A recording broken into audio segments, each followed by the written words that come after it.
ఆంధ్రప్రదేశ్లో ఎన్నికలు ముగిశాయి. ఇక ఫలితాలు వెలువడాల్సి ఉంది. ఎల్లో మీడియా రాతలు వైసీపీ నాయకులు, కార్యకర్తల్ని భయపెట్టేలా ఉన్నాయి. అయితే ముఖ్యమంత్రి జగన్మోహన్ రెడ్డి మాత్రం లండన్లో ఉన్నారు. ఆయనకి అక్కడ ఒక సూపర్ గుడ్ న్యూస్ అందినట్టుగా తెలుస్తోంది. ముఖ్యమంత్రి వైఎస్ జగన్మోహన్ రెడ్డి మీద కసితీరా ఓటు వేశారని, కావున కూటమికే అనుకూల తీర్పు ఉంటుందని ఎల్లో మీడియా రాయడం వెనక ఆశ్చర్యం ఏమీ కలిగించట్లేదు ఆయనకి. ఎందుకంటే జగన్ ఓటమిని కోరుకునే శత్రువుల్లో ఎల్లో మీడియా ప్రప్రథమంగా ఉంటుంది.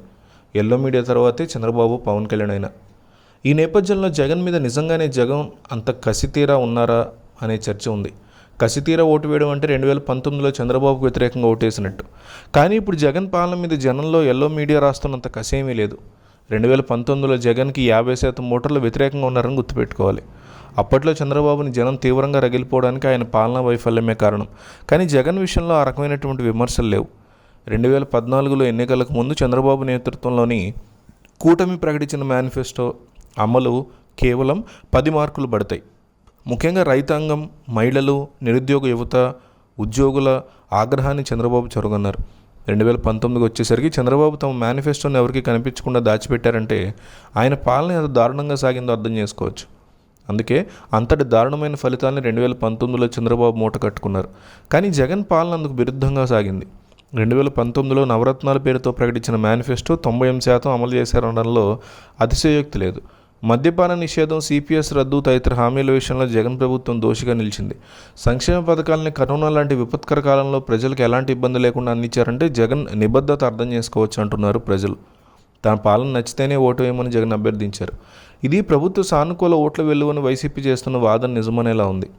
5 ఏళ్లలో మహిళలు, వృద్ధులకి సాయం అందించడంలో జగన్ తన చిత్తశుద్ధిని చాటుకున్నారు. ఇప్పుడు వారి ఓట్లు పెద్ద సంఖ్యలో నమోదయ్యాయి. జగన్ని వారంతా వ్యతిరేకించడానికి బలమైన కారణం ఒక్కటంటే ఒక్కడైనా చూపించగలరా?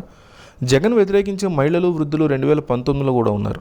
ఇప్పుడు ఆ సంఖ్య తగ్గి ఉంటుందని రాజకీయ విశ్లేషకుల అభిప్రాయం.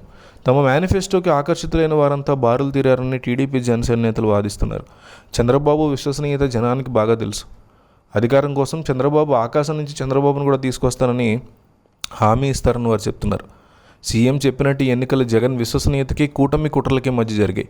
ఫలితం ఖచ్చితంగా జగన్ వైపే ఉంటుందని, లండన్లో ఉన్న జగన్కి ఫోన్ కాల్ వచ్చిందని, ఒక భారీ రిపోర్టు ప్రకారం ఏపీలో జగనే గెలవబోతున్నారని ఆ రిపోర్ట్ చెప్పిందంటున్నారు. సో మీకేమనిపిస్తుంది? ఏపీలో గెలవబోయేది ఎవరు? సీఎం అవబోయేది ఎవరో కామెంట్ చేయండి. జగన్ ఈ సీఎం లేదా చంద్రబాబు ఈ సీఎం అని కామెంట్ చేయండి. ఎందుకంటే కరెక్ట్గా 2 వారాల్లో మనకి ఎలక్షన్ రిజల్ట్స్ రాబోతున్నాయి. సో కన్ఫామ్గా ప్రజల మనసులో ఏముందనేది ఒక్క దెబ్బతో తెలియాలి. కాబట్టి ప్రజలు ఆల్రెడీ ఓటేసారు కరెక్టే, రిజల్ట్స్ రావడానికి టైం ఉంది కరెక్టే. కానీ ఈలోపు ప్రజలు ఏమనుకుంటున్నారు అనేది ప్రపంచానికి తెలియాలి. కాబట్టి వీడియో చూసి వెళ్ళిపోకుండా కంపల్సరీ కామెంట్ చేయండి.